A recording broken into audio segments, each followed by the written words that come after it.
and welcome back to Project Protect. This is your monthly video series from us here at Low Country AIDS Services, designed to give you everything you need to know about your sexual health. So this month, we'll be celebrating two National HIV and AIDS Awareness Days, one for youth and one for transgender individuals. And so we wanted to talk a little bit about what the HIV epidemic looks like for those groups. So on April 10th, we'll be celebrating National Youth HIV and AIDS Awareness Day. And based on the CDC data from 2015, we know that 25% of new HIV infections occurred in individuals aged 13 to 24. And we also know that over half of all STI infections occur in that same age group.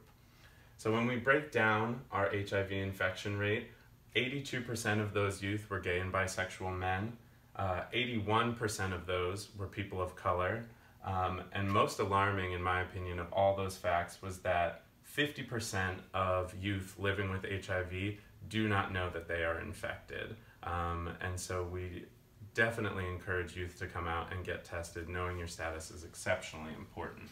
On April 18th, we'll also be celebrating National Transgender HIV and AIDS Awareness Day. And as well, that information is from 2015 from the CDC. What we know is that 50% of all those transgender individuals diagnosed with HIV were living here in the South. Of that, 80% of those were trans women, although it should be pointed out that there is a lack of accurate data for trans men, and activists within the trans community are actually really fighting very hard for trans men to be included in this narrative. So take that information with a grain of salt.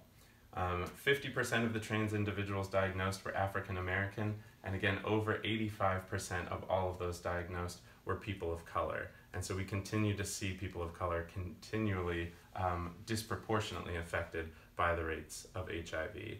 And so with all of this said, please be on the lookout for us on social media as we put more out on these days, and take the opportunity to come in during our regular testing hours in April to get tested so that you can know your status.